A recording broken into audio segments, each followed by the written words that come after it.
The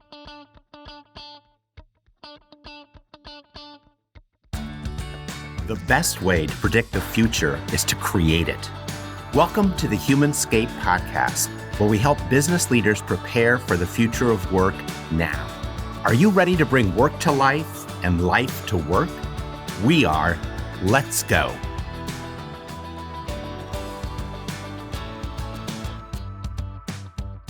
We're back with another episode of the Humanscape podcast from HumanWorks 8. Our podcast exists to help organizational leaders like you prepare for the future of work now.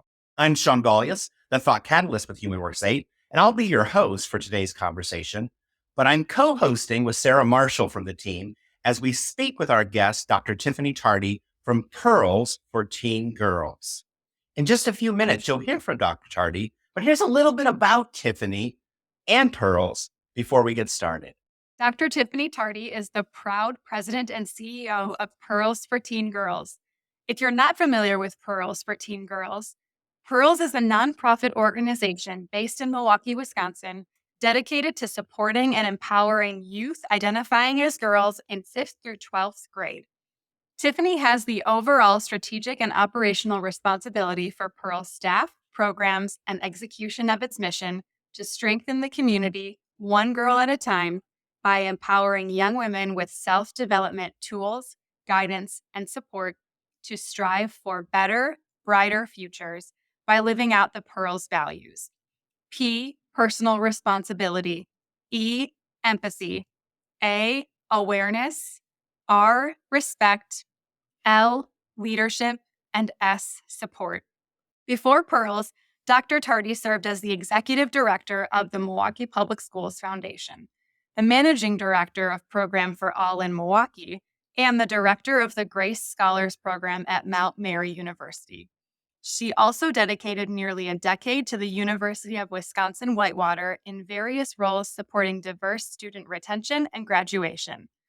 I'd also like to highlight that Tiffany was recently named a 40 Under 40 honoree by the Milwaukee Business Journal. Way to go, Tiffany. Wow, that's super. Welcome, Tiffany, to the podcast today.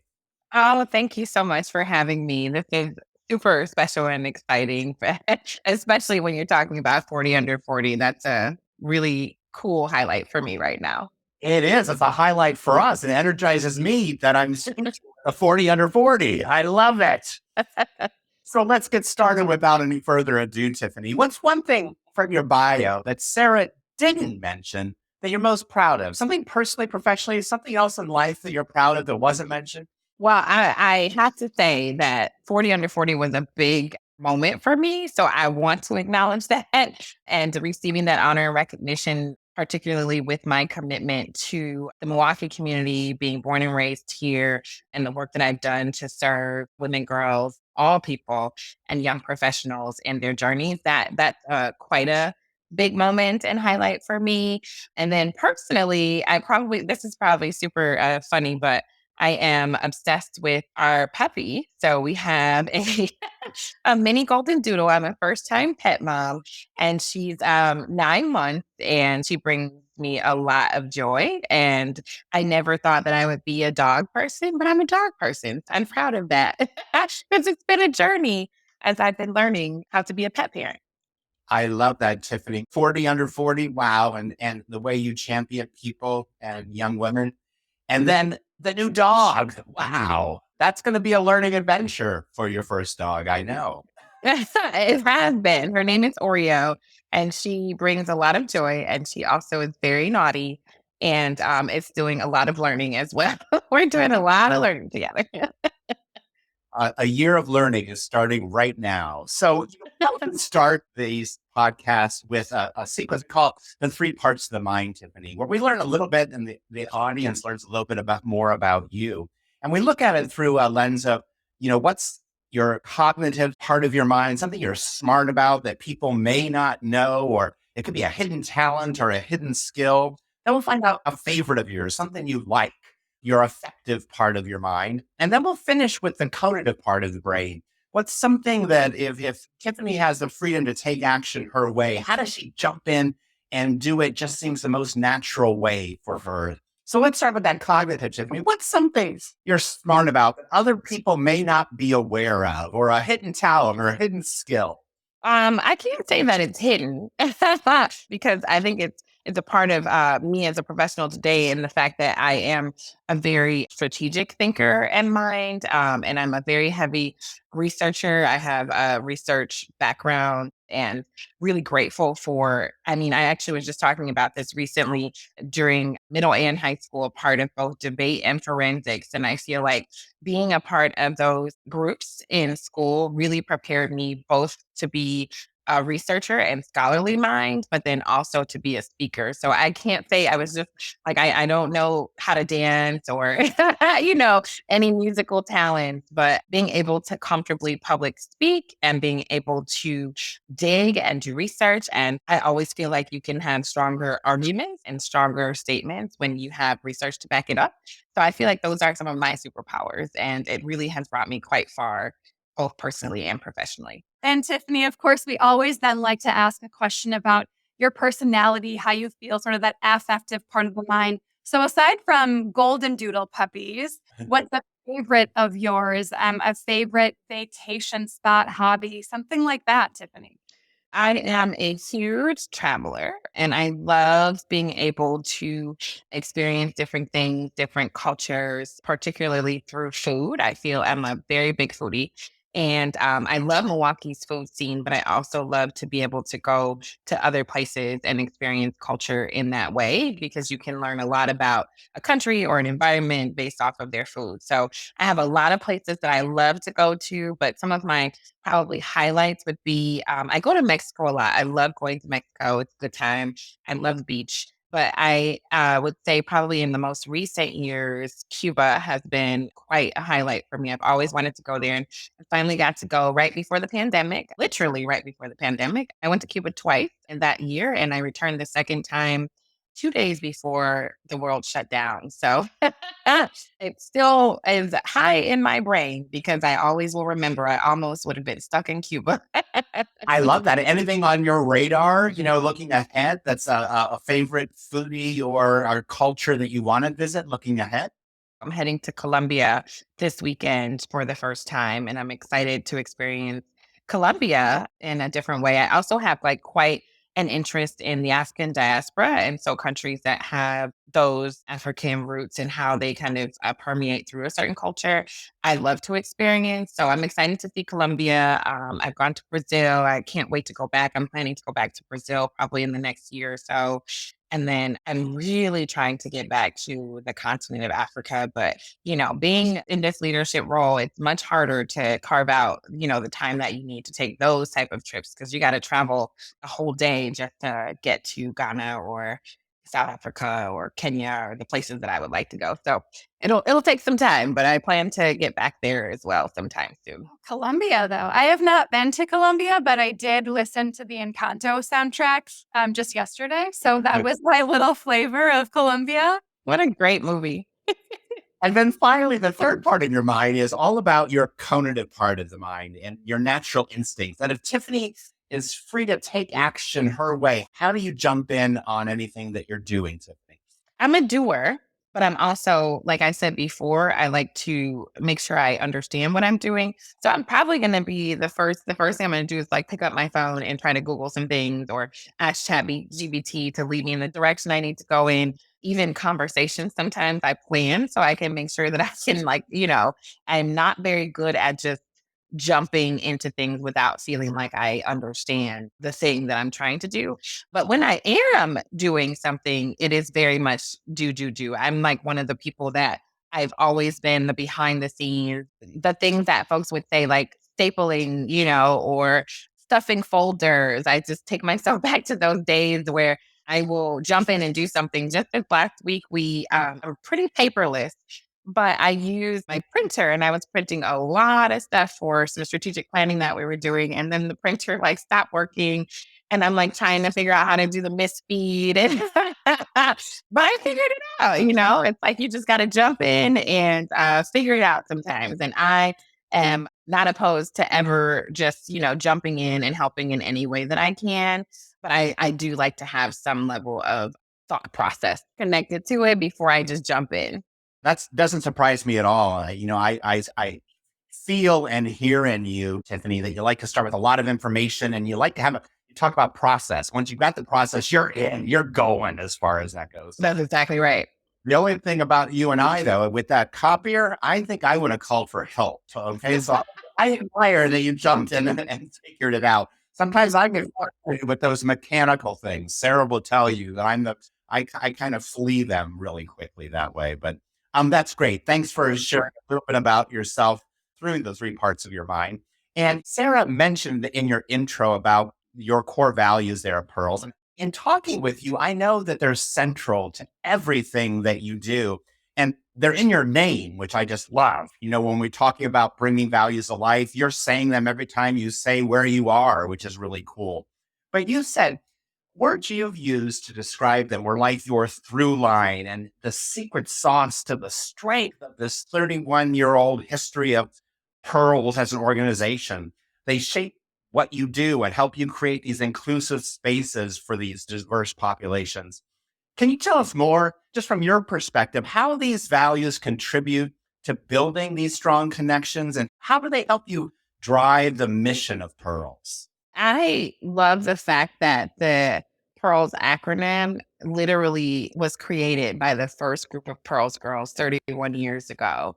And it tells you that then every decision after that, right, have been with that in mind and trying to be in alignment with those values that these girls, they built this. And so that's why Pearls always to this day, we say it's for girls, by girls, for girls. And we try to live that out loud. We start every meeting citing our Pearls promise that walks through all of these different values. And then in all of our decision making, we really try to think about, even if it's just like, hey, we need help with this upcoming event, and we'll put in our team's channel, Essence for support. How do you help out, today? So within our staff, but then being able then to also build our curriculum and programming for our girls to then also be able to instill these values. And when you've served over now 12,000 girls over the last 31 years, then you think about the ripple effect of that, where all of those girls will always remember the Pearls acronym.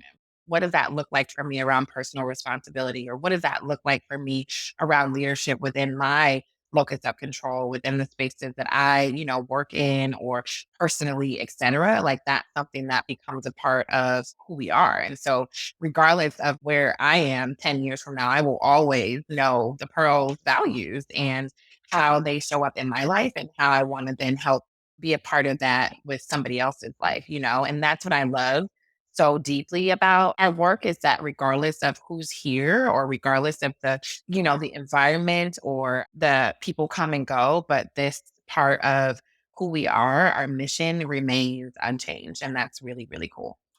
I love that you're saying that, Tiffany, because we work with a lot of organizations when they think about their values. Sometimes we get questioned like, have our values changed? And I always say the core of your values probably don't change. You may live them differently. They may come out a little differently, but they were and they always will be based on how you started and the history of your organization.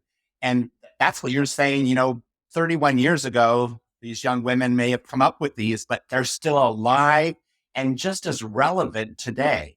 Very much so. The core doesn't change and it keeps you centered. You refer back to that always, where it's like that's how we don't have mission creep, or that's how we, can maintain all the things around our team and the girls that we serve, because we can all align in that language of like, this is who Pearls is as an organization, and these are the values that we want to live. I do think that's something that other organizations can learn from Pearls too, Tiffany. You said that example of going into the chat and saying S is for support. Just using that language over and over again is huge. Sometimes that's part of the battle with core values is just saying those words out loud. So I love that example that you gave. And I think other organizations can learn a thing from that. I don't want to leave values yet. So I've got a couple questions around those for you, Tiffany. First, is there one of your values that's resonating with you most right now? Yeah, it changes all the time, right? Depending on what you have going on. Right now, what's really resonating with me is personal responsibility and this whole essence of self first. And as we think about that as a collective with the girls that we serve and recognizing that we all have accountability to ourselves and regardless of the things that are happening around us, what does that look like for me as an individual? What does that look like for how I show up, what the work that I'm doing? We really just had a team retreat over the last week and like thinking about growth mindset and knowing that like you can always continue to be a better you and that feedback is a gift that like you can always grow as an individual. And that really, I think, transcends this professional space, but just as a human being. And I think that if we as a community could do more of that inward work, then we probably would be so much more productive outwardly. And so that really is resonating with me right now. And how do I foster a space where I can transparently show that that is how I show up, right? And being like other people, sure, can try to hold you accountable, but I'd rather be accountable to myself first and hold myself to high standards, high expectations. How do I become a better me? And that's what I want to continue to also help foster within our team and our girls.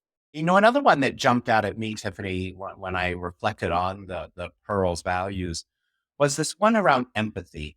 That's a word that people are using it more, but I'm not sure people know, how do you do empathy? Do you know what I'm saying? It's a strong word and that everybody wants to believe in it. We get questioned by leaders. How do we practice empathy more effectively? Do you have any advice to our listeners for practicing this value in a meaningful way on a team or as an individual? Anything come to mind that way to help our listeners get their arms around this word empathy? Yeah, when I hear empathy or how I practice empathy, I align that with grace. And a lot of times we can see a reaction or experience something with your team or personally where you're thinking, oh, that's personal, or oh, you got to go hold somebody accountable, or that's not acceptable, or et cetera. And I think that as I've learned and grown as a professional and a person, you just do not know what people are experiencing again as individuals, right? What's going on or what happened before they got to work or, who knows? And we can make a lot of assumptions. But we always want and expect grace from others when we're having a bad day or we're having a bad time. And the ability to then have that same level for other people is what I think that folks have to think about. Like, what is it that you would want extended to you if you're in a rough moment or you're experiencing something tough or you've had a death in the family and you don't necessarily realize your behaviors or your responses or actions are affected by that, and you want somebody to extend you that level of grace. And so I try to say, then how do we do that for others? And so for me, that looks like when somebody, especially when professionally in your teams, when you've built relationships with your team members, your team, those folks as individuals, when, oh, something may be off right now. And sometimes it's easier to just get defensive or process, or this is what was expected. And I think that's a tougher and more gracious route is to ask the questions and to say, hey, let's pause. I actually just did this. I just did this yesterday. Like, let's pause. Something is feeling off. Like, is everything okay? Is there something that I'm missing? Help me understand how I can support you or help you in this moment. And then, boom, the conversation changes, right? Where we can all kind of let go of all of the guards and rails that we put up. And sometimes just being able to be willing to be vulnerable with each other, I think really breaks down a lot of walls and silos and allows you to really see a person. So I always say that I want to be able to see people as human beings first and not their roles and not their titles and all of those different things. But where's the humanity in what we do? And that's what I strive to lead as. And that's what I would encourage others to lead as. Like, look at the human, look at the individual, ask the questions, take a step back and say, something may be off here. And like, how do I actually show support instead of thinking about what my deliverables or the bottom line is? Because if you have a well person, then you're going to have the output that you're looking for anyway. And if somebody knows that you are committed to them as individual human beings and not just what they can do, then they think they work harder for you. I support that 100%. And what I love that you just did you turn that into how can empathy just be a small moment in somebody's life? And how can we focus on that small moment and then have impact? Thanks for giving us a tangible way to look at it and to make it our own. And I think that's what you just did. Absolutely. Yeah. One day at a time. You've been talking a lot about how values at Pearls impact you as a leader. I would love to talk a little bit more, just hang there for a moment and talk more about how values impact the organization, sort of on a broader level. So, for our listeners, we've identified what we call the 12 people touch points of an organization. So, those touch points, belonging, communication, onboarding, performance management, recognition, etc. Those are areas in which organizations can bring core values to life in practice. So, Tiffany, in what other people touch points at Pearls are the values present? So, what are some ways that the organization keeps the values front and center outside of you representing them as a leader? I think that in order for us to develop culture or the space that we want to show up together as a team and organization, it has to align then right with those values. What does that look like out loud? And actually walking through some of those examples so that folks can understand what we mean, right? And how we're walking the talk of our values. So I feel like it's kind of permeating through the different things. And we're also in a time of transition and change where we've had a lot of leadership changes since I've arrived almost a year and a half ago. And also a pretty new team of professionals within our programming team, within our senior and leadership team, where we have new perspectives and energy that have come into the organization. And yet we all continue to align on what those values are and how we're living out those values. And so as they come into the organization and trying to really help them understand what we mean by those things, but then also in our performance management process, like a part of the annual right performance, there's a question around our values and how they lived out those values and give examples of what you're doing for the organization and within the organization to help continue to foster this space of our values. And like I shared earlier, we try to share those values every single time that we have a meeting. Like we have team meetings every other week with our entire staff, and we recite that promise every single meeting to make sure that we are remembering who we are as an organization. Yeah, it sounds like you can't be a member of the Pearls team without knowing those values inside and out.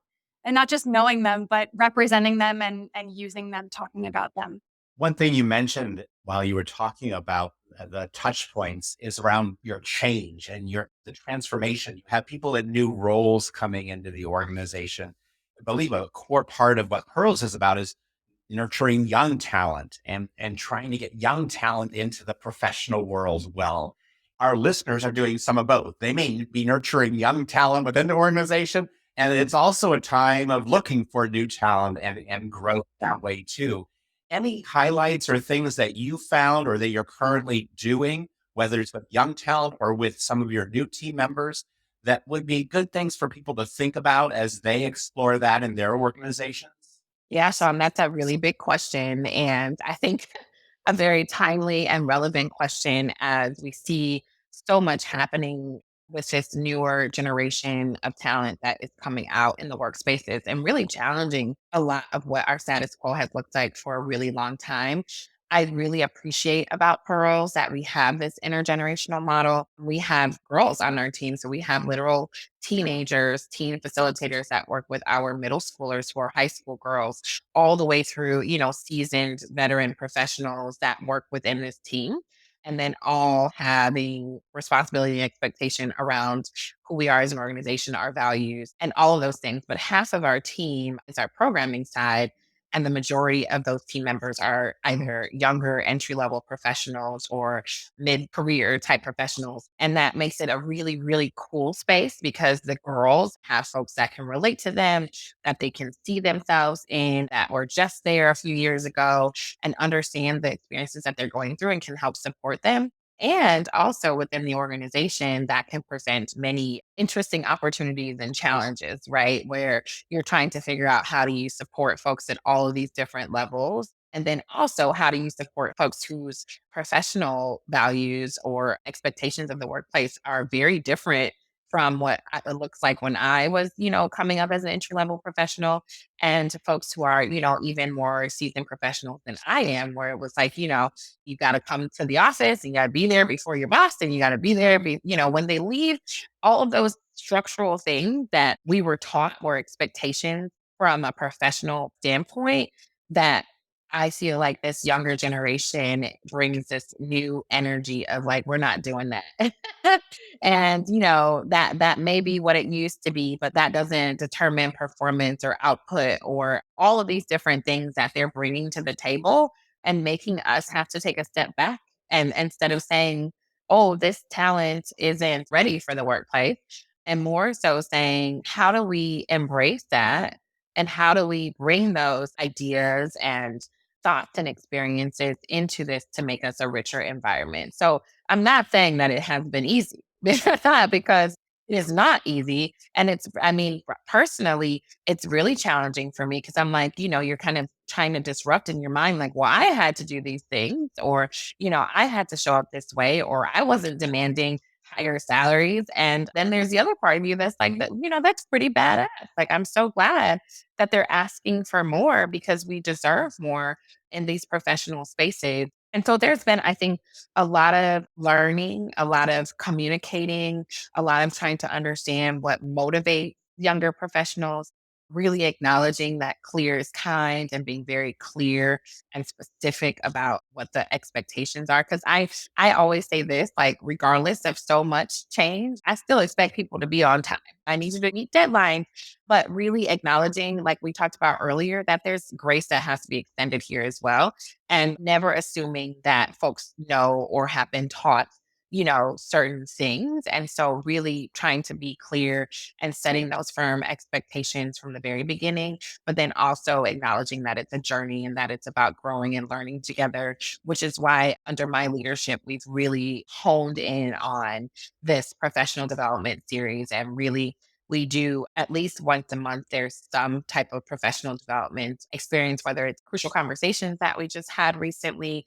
I see this as an opportunity for us to help grow the next generation of professionals, as opposed to saying that, oh, they're just not ready. When you first brought that idea up, Tiffany, you summarized it as this idea of redefining professionalism. And I really like that terminology. And I love some of the examples you shared just about this professionalism is how are we developing as humans? How are we growing our leadership team, especially when it's maybe a younger or newer leadership team. So that professionalism definition is something that I think our listeners, other leaders can really pause to think about. It sort of makes them wonder a little bit. So thanks for bringing that up.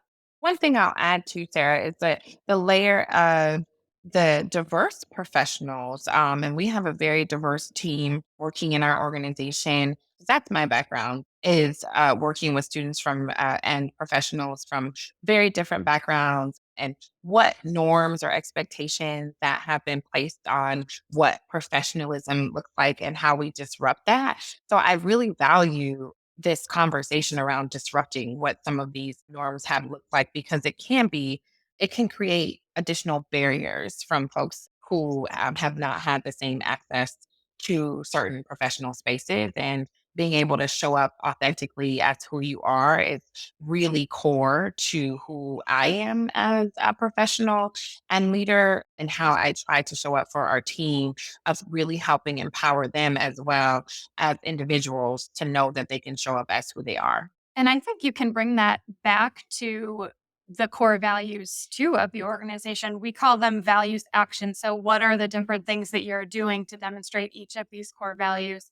We also talk about something we call ground rules, and whatever word the organization decides to use to talk about them, whether it's expectations or guiding principles like rules of engagement, those ground rules are really just the basic expectations. What are the maybe 8, 9, 10 things that we expect from every team member here at this organization? So I hear a little bit of that coming out, Tiffany, in the conversation as well.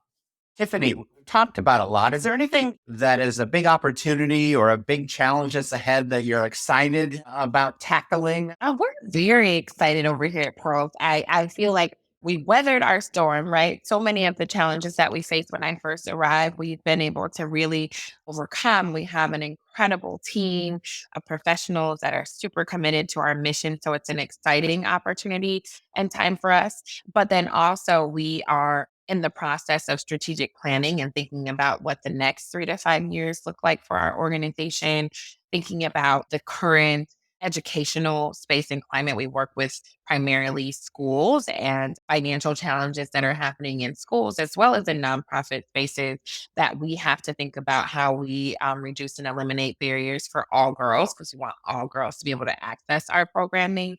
So that's a lot of our conversation right now of what are strategic partnerships and collaborations that we can be really working towards in the community to make sure that we're providing that access. And then also really trying to get our organization to, like, we really want to grow the work that we're doing. And because we've had so much transition, there's still work that we're doing to get our footing, right? Like to make sure that we have a new, solid, firm foundation. And then what does that look like to serve even more girls and to have even deeper impact in the community? So it's a really big year for us. It really is. I think it's a critical moment in time for the organization after 31 years to take the step back and say, and now who do we want to be for the next 31 years, right? Or at least the next 5 years. And that's a big work in progress that we're hoping to continue to be a part of the opportunities for youth here in the city of Milwaukee. And this is a new era of Pearls.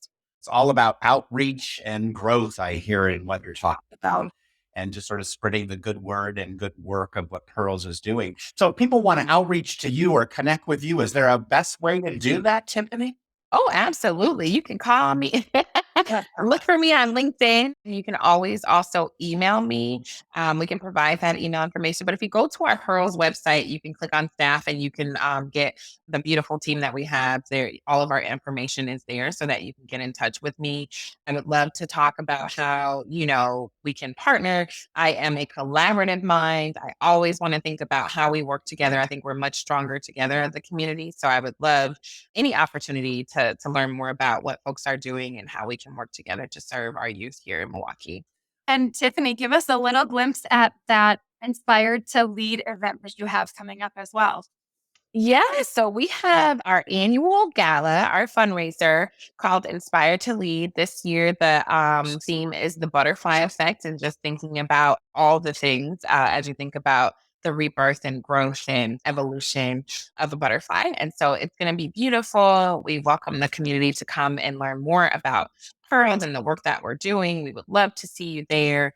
It's a really kind of annual way to recognize the work of our team, our community, our girls, and all the things that we're doing to continue to serve. It'll be a great way to, learn more about Pearls, but to also really get to interact with a lot of the girls that we're serving and our team, and then also our community of support. As again, we continue to do this work. Yeah, a great way to support the growth, not only in your reach, but also the programming, it sounds like, in 2025 and beyond. I love that butterfly effect. And Tiffany, I think you've had a butterfly impact in these moments that we've talked about today. So some of the things that have jumped out to me, and there's so many, and I'm trying to write them down to remember them, but I want to just highlight a few of them right here today. First, we started the conversation around the values, and you brought up personal responsibility. And your take on it is very similar to our belief. The first you have to sort of do an interview, and you have to really understand this inner confidence and the way you work as an individual, so that your outward actions or that outer view sort of thing can really be strengthened and really have the greatest impact. And I love that approach. And I do think if people took a step back, rather than just trying to be all on the outward, first strengthen that inward. So that personal responsibility jumps out at me. And then I asked you about empathy, and you brought it back to a word that I've been thinking about a lot. I tease that it's an ordinary word, and the word is grace. And it's so ordinary, I think we sometimes have forgotten it. And I love how you brought that to the forefront again. And what I love is your take on it, that we expect grace from others, but we have to turn that around, okay? Not about our expectation, but how do we put that on the forefront in just our interactions at any moment during the day, at work, or in life to other humans? Because you said humans first, And that jumped out at me. It's not about a role, a title. It's just about how do we, just interact better and support one another better as humans.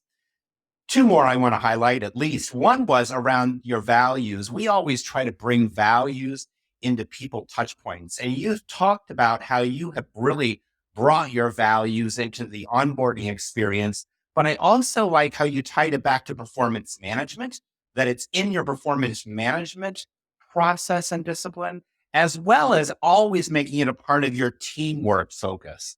Three important people touch points that way. And then I'll finish with this redefine. Sarah mentioned it already, but you redefine professionalism.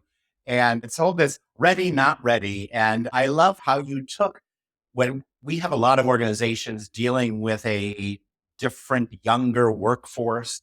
And it's so easy to say, well, they're just not ready for the workforce. And I love how you said, well, they're ready for a new workforce. And they're ready to help all of us create what that is. If we can listen, take a step back, break some molds that maybe we're stuck in that way. So just a few things you talked about today, Tiffany, that have really resonated with me. And I felt that little, butterfly wing effect. And I know we'll feel more at the gala coming up here in April. I want to thank you again for being a part of today's conversation. And I've enjoyed so much talking with you. And I can't wait to talk further as we move ahead. Yes, thank you so much for having me. That was a great recap too. Any way that you want to get involved with Pearls, please do reach out to us. You can go to our website, pearlsforteengirls.com. Get to Pearls, everybody. And remember to subscribe to the show whenever you get your podcast. And you can learn more about us at humanworks.com/podcasts. And if you want to know what I'm wondering about, you can always subscribe to my Wondering Wednesday blog on LinkedIn. We can't wait to talk to our next guest. Stay with us on Humanscape with HumanWorks 8. Thanks, everybody. Change is inevitable. Growth is optional. Now it's up to you. See you next time.